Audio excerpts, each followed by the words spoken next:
성경에 등장하는 인물 중에 가장 짧은 시간에 예수 그리스도를 딱 믿고 천국 간 사람이 있어요.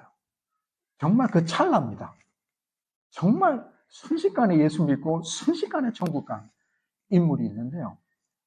그 사람이 누구냐면 예수님께서 십자가에 달려 돌아가실 때 양쪽에 강도가 있었잖아요. 한편 강도가 예수님이 십자가에 달려 돌아가실 때에 예수님을 영접하고 예수님이 우리와는 다른 하나님의 아들이심을 그가 고백하고 예수님에게 간청하잖아요. 나군에 저도 들어갈 수 있게 해달라고 예수님께 간청함으로 인해서 예수님이 예스라고 했습니다. 그래서 이 사람이 가장 짧은 시간에 예수 그리스도를 믿고 가장 빠르게 천국 간 인물 중에 한 사람이죠. 그래서 간혹 청년들하고 이렇게 이야기를 나누다 보면 죽기 전에 딱 예수를 믿고 천국 갔으면 좋겠다. 그리고 이 땅에 살 때는 내 마음대로 내 뜻대로 막 아무렇게나 막 살다가 딱 죽기 직전에 예수 딱 믿고 천국 가면 얼마나 좋겠냐, 이런 이야기하는 청년들이 있어요. 정말 좋죠. 지옥 가는 것보다는 훨씬 낫죠. 천국 갈 수 있으니 정말 좋은데, 그러나 하나님께서 우리 이 땅에 우리에게 주신 이 구원의 그 깊이와 구원의 그 은혜를 맛보지 못하고 천국 가는 케이스가 될 수는 있겠죠. 우리가 예수 그리스도를 나의 구주로 믿고 예수님이 나의 구주 되시며 예수님이 하나님의 아들이심을 믿음으로 말미암아 우리가 구원을 받지 않습니까? 주 예수 그리스도를 믿음으로 말미암아 내가 천국 가는 하나님의 백성이 되지 않습니까? 예수 그리스도를 믿음으로 말미암아 우리가 이 땅에 살아갈 때에 하나님의 자녀라는 그 권세를 가지고 특권을 가지고 살아가는 하나님의 자녀가 되지 않습니까? 자, 그렇다면 우리가 이렇게 구원을 받았으니까 구원이 끝났느냐? 사실은 우리가 예수 그리스도를 믿음으로 구원을 받았지만 구원이 끝난 것이 아니라 사실은 이 구원이 이제 시작이 되는 겁니다. 출발하는 거예요. 예수를 믿어서 구원을 받았기 때문에 이제 구원이 시작하는 거예요. 이제 가야 되는 거예요. 구원의 여정이 우리가 천국 가는 그날까지 이어지게 되어 있습니다. 예수 그리스도를 믿음으로 말미암아 구원이 끝난 것이 아니라 이제 구원이 시작이 되어서 이제 구원의 여정을 천국 가는 그 순간까지 계속 이렇게 걸어가게 되는 그런 여정을 살아가게 되는 거예요. 그래서 오늘 본문에 보면 항상 복종하여 두렵고 떨림으로 너희 구원을 이루라라는 말씀이 나옵니다. 언뜻 들으면 그래, 우리 구원을 이루어 가야지라고 우리가 쉽게 생각할 수 있는데요. 이 부분이 굉장히 이해하기 어려운 부분이기도 합니다.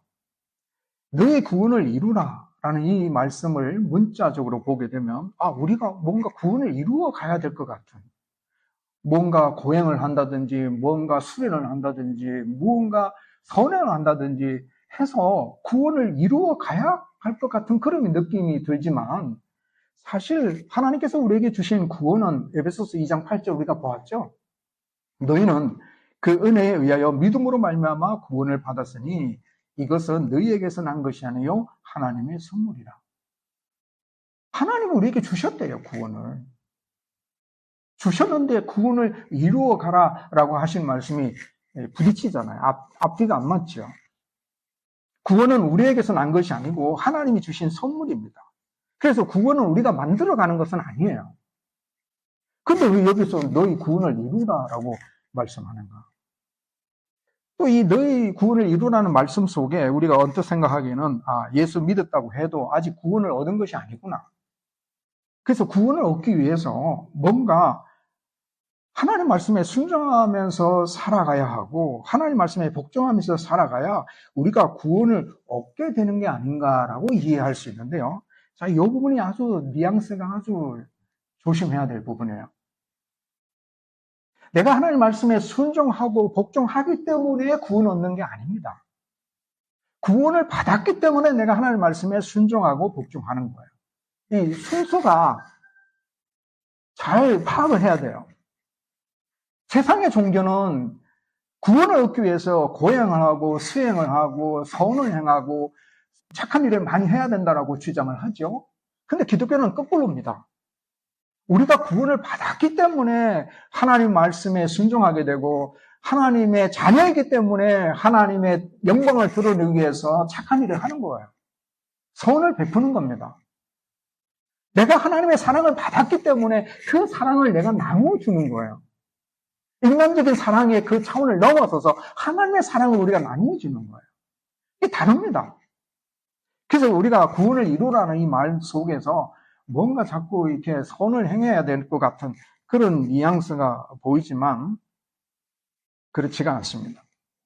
성경은 하나님이 우리에게 주신 구원은 부족하거나 모자람이 없다라고 말씀하죠. 예수님이 우리를 위하여 이루어놓으신 구원은 완벽한 것입니다. 과거 구약시대에 하나님께서 이스라엘 백성들의 죄악을 용서해 주시기 위해서 제사 제도를 만드셨는데요. 근데 그 제사 제도는 계속 반복되어졌습니다. 매주 나와서 수양을 잡고 비둘기를 잡고 짐승의 피를 흘려서 하나님 앞에 우리의 죄를 고백하고 용서함 받는 그런 제사가 반복되어졌습니다. 하지만 오늘 우리에게 주어진 하나님의 구원은 예수 그리스도의 십자가의 사건을 통해서 예수님이 나를 위하여 보혈의 피를 흘려주신 그 십자가의 사건 한 사건을 통하여서 우리의 모든 죄가 다 씻음받는 우리의 구원이 완성이 되는 그런 모습을 보여주고 있습니다. 그래서 예수님이 다시 십자가의 상에 돌아가셔야 하는 반복되는 그런 모습들이 필요가 없는, 그래서 예수님께서 십자가 상에 돌아가실 때에 다 이루었다라고 말씀하신 그 선포의 내용처럼 구원을 완벽하게 예수님께서 완성하신 겁니다. 그래서 우리가 뭔가 채워가야 할, 내 구원 때문에 뭔가를 만들어가야 할 그런 것들이 필요 없다라는 거예요. 자, 그렇다면 이제 이 말씀을 우리가 어떻게 이해해야 되냐 말이에요. 항상 복종하고 두렵고 떨림으로 너희 구원을 이루라는 이 말씀을 우리가 어떻게 이해하느냐. 이루라는 말의 의미에는 우리가 힘써 채워가야 하고 만들어가야 하는 이런 것으로 이해될 필요가 없고요. 바울이 지금 의미하는 바는 우리가 뭔가 할 일이 있다라는 뜻입니다. 뭔가 할 일이 있다. 그 할 일이 어떤 종교적인 행위, 이렇게 이해하면 오해가 되는데요. 그런 의미가 아니고, 자, 이제 13절과 연결시켜서 봐야 됩니다. 13절에 보면은, 너희 안에 행하시는 이는 하나님이시니 자기의 기쁘신 뜻을 위하여 너희에게 소원을 두고 행하게 하시나니. 12절에 두렵고 떨리면 너희 구원을 이루라라고 말씀하시면서 너희 안에 행하시는 이는 하나님이시니. 너희가 너희 구원을 이루어라라고 말씀하시면서 너희들 안에 행하시는 이는 누구라고요? 하나님이라고요. 우리 안에 행하시는 이는 하나님이시다라고 말씀하고 있죠. 그리고 13절 끝에도 보면은 행하게 하시나니, 그가 행하게 하시는 분이 누구냐면 하나님이에요. 하나님. 그래서 그 할 일이란 뭐냐면 하나님이 행하시는 일을 말해요. 하나님이 행하시는 일을 행하라는 겁니다. 우리 안에 하나님이 행하시는 일을 항상 복종하고 두렵고 떨림으로 이루어가라는 겁니다. 우리의 인간의 의지로 노력으로 뭔가 선을 행하고 종교적인 행위를 행하는 그런 것들을 이루라는 말씀이 아니라 하나님께서 우리 안에 행하시는 일이 있어요. 하나님께서 우리에게 바라시는 뭔가가 있어요. 그리고 우리 안에서 성령의 역사로 말미암아 우리를 통하여 하나님이 하시고자 하시는 일이 있어요. 그 일을 이루라는 겁니다. 그 일에 대해서 순종하고 복종하여 나아가라는 이야기입니다. 의미가 좀 다르죠? 그래서 우리 구원의 길을 걸어가는 과정에 하나님의 행하시는 일을 이루어 가야 된다는 이야기. 예수를 믿어서 구원받은 것만으로 끝나는 것이 아니라 구원의 여정이 시작되었기 때문에 구원의 과정에 걸어가고 있는 우리는 우리의 삶 가운데 하나님이 행하시고자 하시는 일, 그 일들을 이루어가는 것, 이것이 바로 구원을 이루어가는 과정의 모습이에요. 그래서 우리가 구원의 여정을 걸어갈 때 하나님께서 우리의 삶 가운데 간섭하시고 또 우리의 삶을 이끄시고 섭리하시고 우리로 하여금 더욱 성숙한 성화의 단계로 나아가게 하시는 하나님의 역사의 모습들이 우리의 삶 가운데 있다는 사실이에요. 그래서 오늘 본문 말씀에서는 하나님의 행하시는 일을 우리가 함께 살펴보면서 그 하나님의 행하시는 일, 하나님이 원하시는 그 구원, 그것을 우리가 함께 이루어 가게 되기를 소망합니다. 하나님께서 우리 안에 행하시는 일이 뭘까? 13절에 보니까 하나님께서 우리 안에 행하시는 일이 하나님이시니 자기의 기쁘신 뜻을 위하여 너희에게 소원을 두고, 그러니까 하나님이 기뻐하시는 일들이 있는데 그 일들을 우리 안에 소원으로 가지게끔 만드는 거예요. 우리 안에 하나님의 역사로 말미암아 우리 안에 거룩한 소원을 가지게 됩니다. 우리가 구원의 길을 걸어갈 때에 하나님이 우리에게 거룩한 소원을 주셔요. 우리 마음에 생겨나는 거룩한 소원이 어떤 게 있을까요? 우리가 예수 그리스도를 믿고 하나님이 우리를 얼마나 사랑하시는지를 알게 됩니다. 긍휼이 풍성하신 하나님이 우리를 사랑하신 그 큰 사랑으로 인해서 허물로 죽은 우리를 살려셨다라는 사실을 우리가 깨닫게 됩니다. 이 사랑을 알게 되고 체험하게 된 성도는 어떤 행동이 나타날까요? 하나님께서 왜 나 같은 죄인에게 하나님의 그 크신 사랑을 베풀어 주셨는지 감사하고 감격하며 하나님의 사랑 때문에 하나님이 기뻐하시는 일들을 하고자 그런 마음을 가지게 되겠죠. 이것이 바로 거룩한 소원이에요.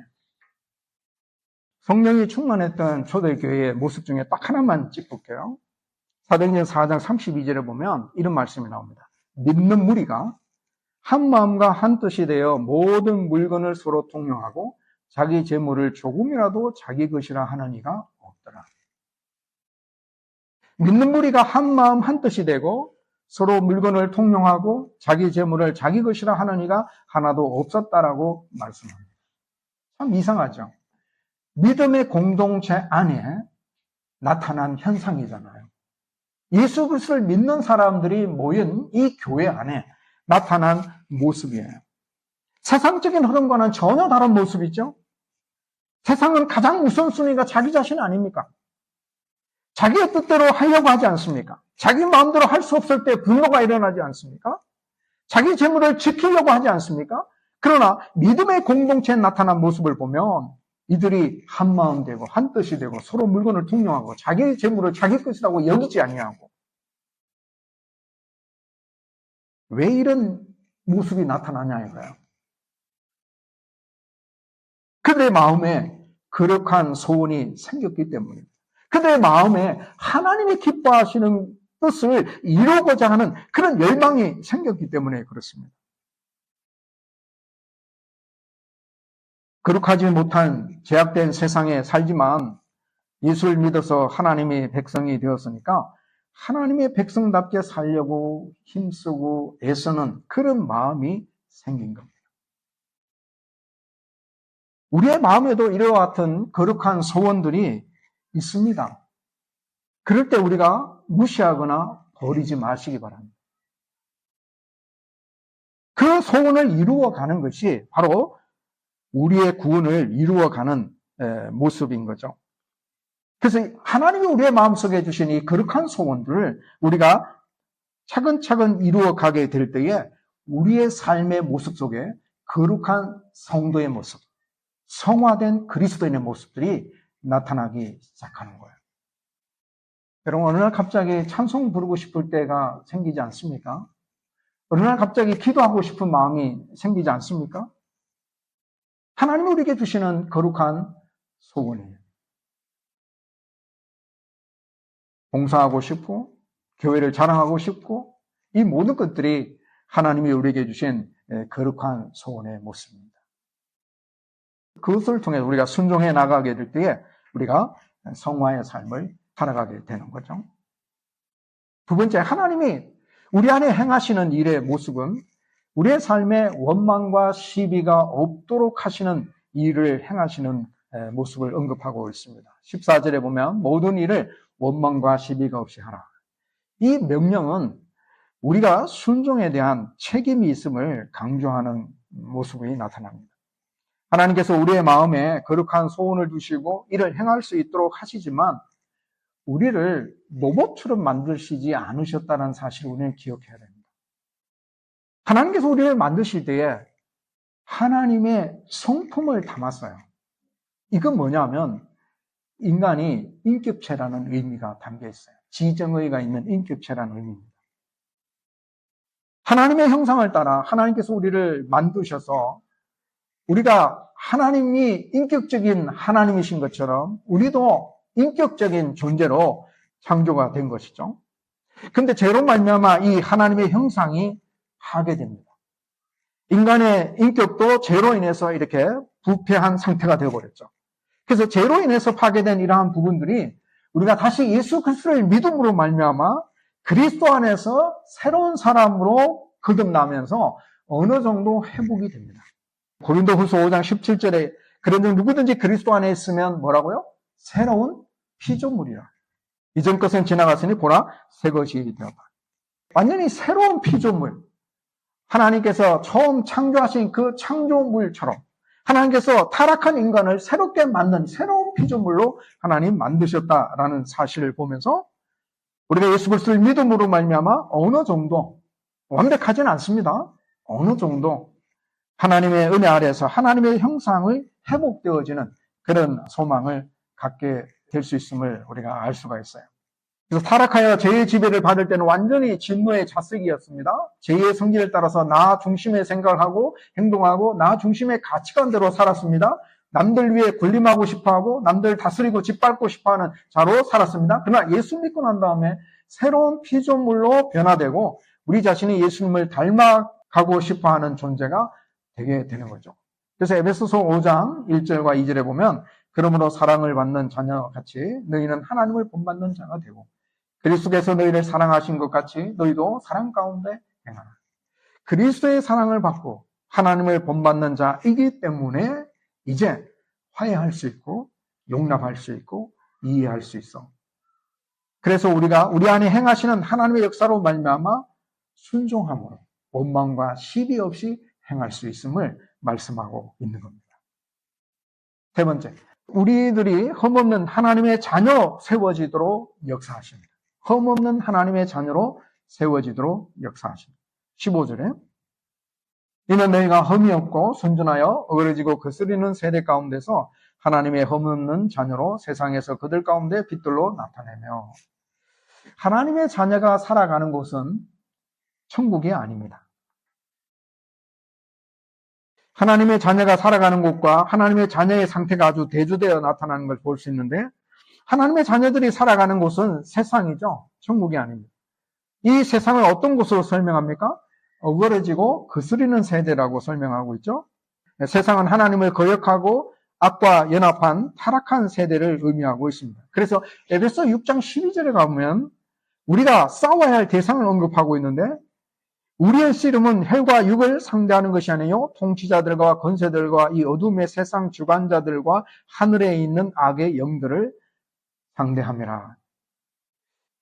이런 통치자들, 권세자들 또 이런 자들이 하나님의 뜻을 거슬려서 행하는 그런 세력들을 의미하고 있는 겁니다.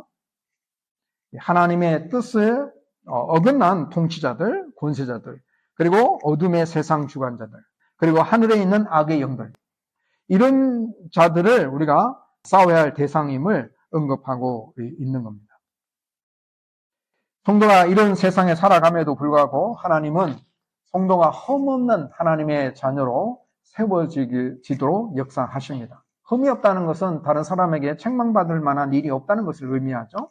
그래서 하나님은 성도가 세상의 빛들로 나타나기를 원하십니다. 마태복음 5장 14절에 너희는 세상의 빛이라 산 위에 있는 동네가 숨기지 못할 것이요 에베소서 5장 8절에 너희가 전에는 어둠이더니 이제는 주 안에서 빛이라 빛의 자녀들처럼 행하라. 빛은요 어둠을 이깁니다. 빛이 아무리 작아도 어둠을 이기죠. 빛이 있는 곳에 어둠은 존재할 수 없어요. 아무리 세상이 죄악으로 어두워졌다 하더라도 내 안에 하나님이 주신 생명의 빛이 있으면 능히 어둠을 이길 수 있습니다. 이 생명의 빛이 누굽니까? 요한복음 8장 12절에 예수께서 또 말씀하여 이르시되 나는 세상의 빛이니 나를 따르는 자는 어둠에 다니지 아니하고 생명의 빛을 얻으리라. 사도 바울은 빌립보 교회 성도들이 이 구원을 잘 이루어 가기를 아주 갈망했습니다. 그래서 16절에 보니까 나의 다름질이 헛되지 아니하고 수고도 헛되지 아니하므로 그리스도의 날에 내가 자랑할 것이 있게 하려 함이라라는 말씀을 볼 때 이 빌립보 교회 성도들이 구원의 길을 걸어갈 때 실패하거나 무너지지 아니하고 마지막 구원의 완성까지 잘 도착하기를 갈망하고 있는 모습을 볼 수 있습니다. 왜냐하면 우리의 신앙은 경주예요. 우리의 구원이 한순간에 끝나는 것이 아니라 일생 동안에 지속적으로 이루어지는 경주이기 때문에 우리가 예수를 믿어서 천국 가야 구원이 완성이 될 것입니다. 구원의 결성점에 도달하는 것이죠. 그러나 우리가 이 세상을 살아가는 동안에 구원의 과정 가운데 있는 것입니다. 그런데 다행인 것은 우리가 이런 구원의 여정을 걸어갈 때에 우리의 능력으로 우리의 힘에 따라서 우리가 감당할 수 있는 것이 아니라 우리 안에 행하시는 하나님에 의해서 우리 안에 역사하시는 하나님으로 말미암아 우리의 구원의 과정이 이루어진다라는 사실을 볼 때에 우리가 위로가 되고 소망이 됩니다. 그렇다고 해서 하나님이 다 알아서 하시겠지. 내 구원의 여정 가운데 하나님이 다 알아서 하시겠지. 나는 아무것도 할 거 없다라고 생각하면 틀린 겁니다. 하나님은 우리를 로봇으로 만들지 않으셨다는 걸 기억하셔야 돼요. 우리가 구원의 여정을 걸어갈 때에 하나님께서 우리를 인격체로 이끄신다라는 사실을 기억해야 됩니다.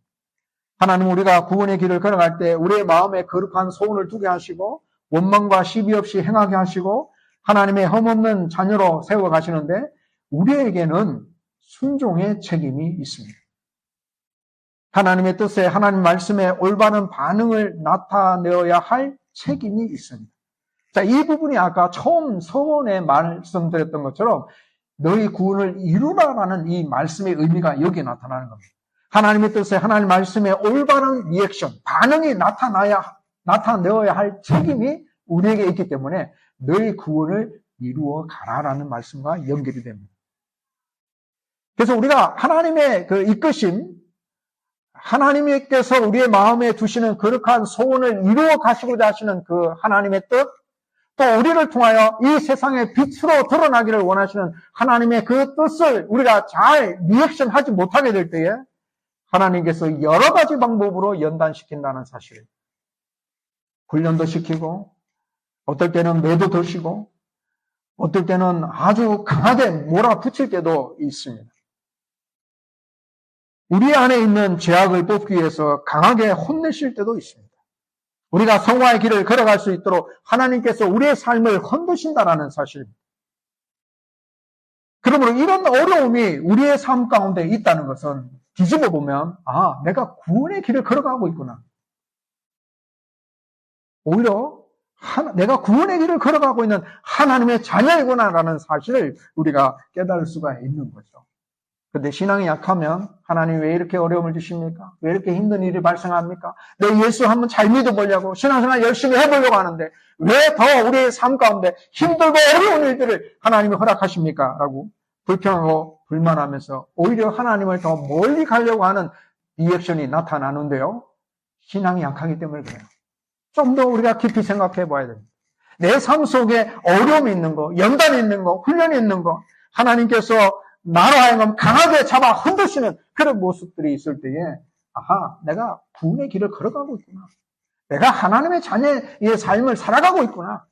그래서 하나님께서 나를 견고하게 세우고자 이렇게 훈련시키고 흔드시는구나. 우리를 향한 하나님의 사랑은 변함이 없지 않습니까? 가장 사랑하시는 독생자를 아낌없이 내어주신 하나님, 나를 사랑하셔서 예수 그리스도 십자가에 내어주신 그 하나님, 그 하나님의 사랑이 변함이 없지 않습니까? 내 삶 속에 조금 힘든 일이 있고 어려운 일이 있다 할지라도 하나님의 사랑은 변함이 없습니다. 우리를 구원의 여정으로 이끌어 가시는 하나님의 역사 속에는 변함이 없습니다. 그러므로 우리가 하나님이 이끄실 때에 우리가 잘 순종해서 하나님의 기쁨을 드러내는 성숙한 하나님의 자녀가 되기를 간절히 소망합니다. 말씀을 맺습니다. 우리가 예수를 믿어서 구원을 받았다면 이제 구원이 시작된 거예요. 이제 나 예수 믿었으니까 이제 다 했어 라고 손 놓고 있는 모습이 아니에요. 예수 믿었으니까 이제는 구원의 여정을 걸어가야 돼요. 구원의 완성을 향해서 달려가야 돼요. 이 길을 걸어갈 때에 영적 싸움이 있습니다. 힘든 일을 만날 수 있습니다. 넘어지고 눈물 골짜기를 통과할 때도 있습니다. 하지만 이 싸움 끝에는 우리의 자랑이 있고 기쁨이 된다고 말씀하고 있어요. 16절에 그리스도의 날에 내가 자랑할 것이 있게 하려 함이라 라고 말씀하고 있죠. 빌립보 성도들이 구원의 길을 잘 걸어가는 것이 바울에게는 큰 자랑이 된다고 말씀하고 있습니다.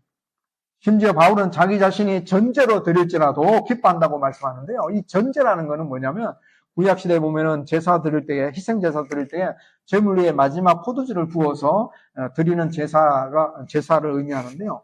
그러니까 빌립보 교회 성도들이 제물 위에 자신이 전제로 드린다는 것은 제물의 메인은 빌립보 성도들이에요.